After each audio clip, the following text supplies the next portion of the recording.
Voltando aqui para falar sobre o resgate do primogênito, o resgate da primogenitura. Que bom que você chegou até aqui nessa videoaula. Então, nós estamos falando sobre voltar às veredas antigas, ou voltarmos às origens. É importante ressaltar que o que nós precisamos é da restauração da base de uma vida de sucesso e não uma reforma. Eu falei sobre a reforma que ocorreu lá em 1517, 31 de outubro de 1517, através de Martim Lutero. Sensacional. Mas hoje é mais que uma reforma que nós precisamos. Nós precisamos de um retorno às origens. Então, para quê? Para que nós possamos recuperar aquilo que nós perdemos sem estragar, o que nós recebemos de novo do Pai. Então, desde que a Bíblia começou a ser escrita, para nós já se passaram milhares de anos. Porém, para o Eterno, para o Todo-Poderoso, na lei dele, apenas se passaram uns dias, talvez umas horas, uns minutos, uns segundos. Pois 1000 anos para Deus é como um dia. Agora me responda, como é que alguém escreve uma lei e poucos dias depois a lei já não é válida? Isso faz sentido para você? Nós estamos hoje, aqui no Brasil, quando eu estou gravando essa videoaula, está tendo uma discussão, e uma discussão bem acalorada de nível nacional, acerca da CLT. CLT é a Consolidação das Leis Trabalhistas. Existiu uma proposta lá da década de 40 da CLT. E aí, hoje eles querem alterar isso. Olha o tempo. Então, a lei universal, a lei do eterno, ela tem muito mais impacto do que a lei natural. Então não faz sentido que o eterno crie uma lei, proclame uma lei e alguns dias essa lei perca a sua função. Deus estabeleceu um padrão para o natural da terra, para o estrangeiro. E esse mesmo padrão se mantém até hoje. Qual é a ideia de pegar na Bíblia e dizer que o Antigo Testamento, como se ele já não fosse válido? Se Cristo está nele, se ele é a base de tudo. Por isso eu estou convidando você para nós voltarmos à origem. Se nós não voltarmos à origem, não conseguiremos consertar a parede rachada que eu falei na aula anterior e a nossa casa poderá cair a qualquer momento. Outra coisa muito interessante é que ninguém perde com Deus. Concorda comigo? Então vamos imaginar que você dá uma oferta de resgate pelo seu primogênito no valor de... Vamos pensar aqui no valor de R$1.500. Né? Equivalente a meio mês de trabalho. Mas não mudou nada. Não mudou nada. Você acha mesmo que vai perder essa oferta? Se eu estiver errado e não for necessário resgatar o direito da primogenitura do seu filho, para que ele tenha direito de prosperar nessa terra, você ofertou R$1.500 pela vida do seu filho. O que há de errado nisso? Nada. Em todo caso, Deus sempre abençoa os generosos. Todavia, se eu estiver certo e você não fizer este ato, você perderá muito. E eu tenho certeza de que eu estou certo. Porque está escrito na palavra e ela não erra.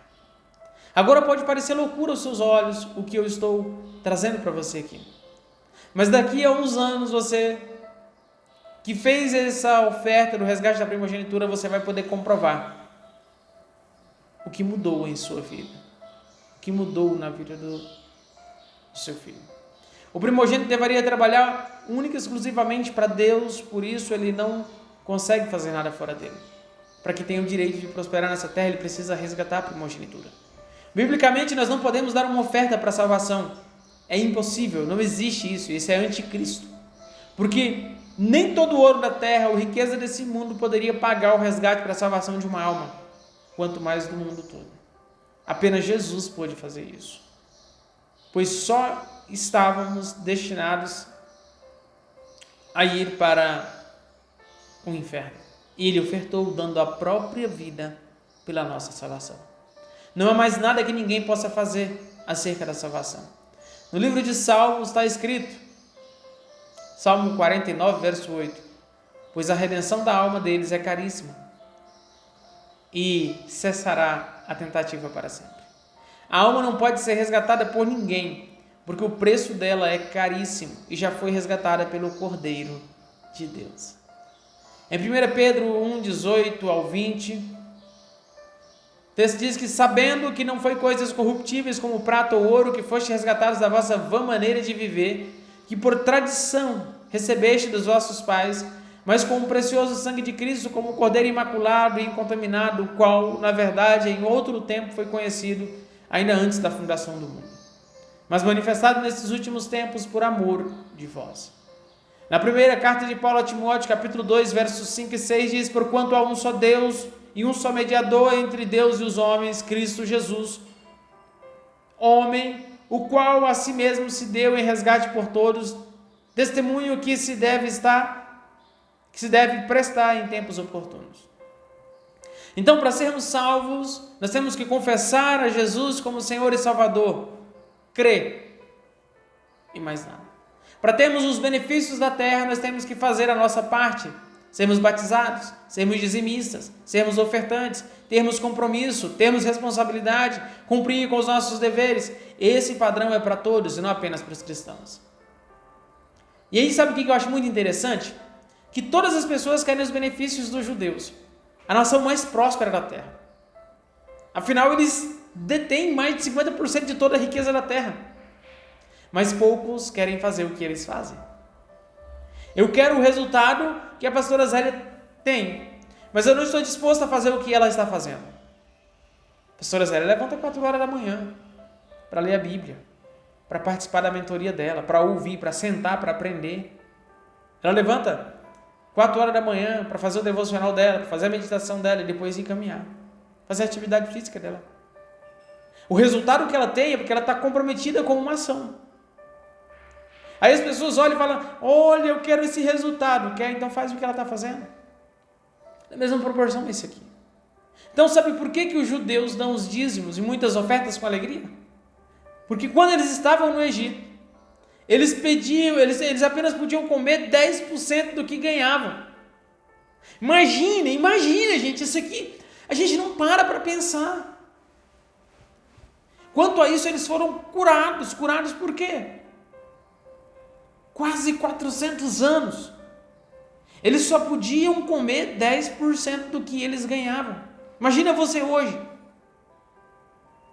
Imagina o seu salário hoje. Se o seu salário real fosse só 10% do seu salário no Olerite, imagina quem ganha um salário mínimo hoje.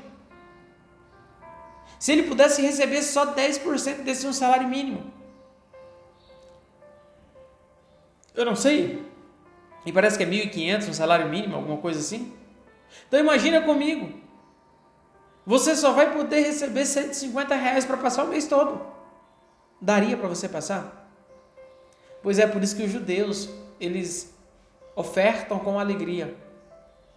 E eles fazem a oferta do cordeiro. Eles fazem o resgate do primogênito.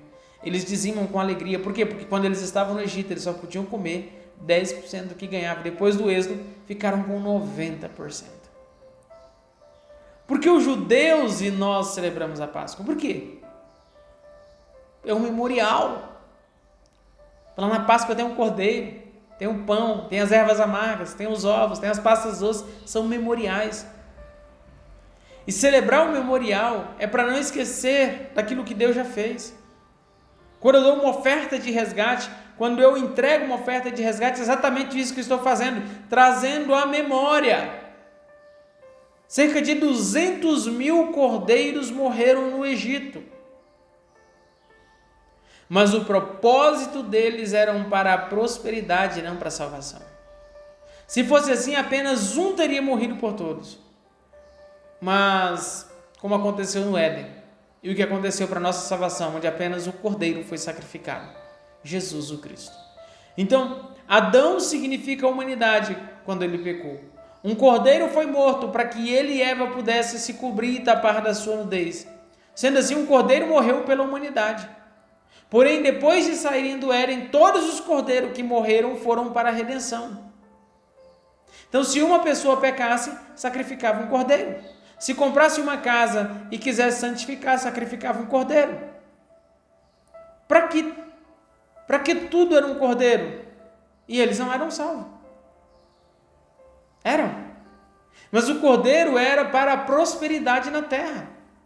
Eu vou lhe dar um conselho muito importante. Se você tem a condição de dar um bom cordeiro, se você tem a condição de dar uma oferta de um cordeiro gordo, bonito, de raça fácil, não dê um cego, manco, magro, desanimado. Não. Se não tiver condições agora, espere um pouco, mas faça o melhor. Cada pai, mãe só vai resgatar o primogênito do seu filho uma única vez. Faça com excelência. Coloque honra no que você vai fazer. Afinal, é o seu filho, é o seu descendente, é aquele que vai seguir os seus passos. Faz sentido isso para você? Por isso que o nosso desafio é voltar às origens. É hora de voltarmos às origens. Voltemos às veredas antigas. Para finalizar esse módulo, eu quero ler com você novamente o texto que eu li lá no começo dessa videoaula. Você lembra qual é o texto? Vamos lá? Jeremias 6, 13 ao 16. Porque desde o menor deles até o maior, cada um deles se dá avareza, e desde o profeta até o sacerdote, cada um deles usa de falsidade. E curam superficialmente a ferida da filha do meu povo, dizendo paz, paz, quando não há paz. Porventura envergonham-se de cometer abominação? Pelo contrário, de maneira nenhuma se envergonham, nem tampouco sabem que coisa é essa envergonhar-se.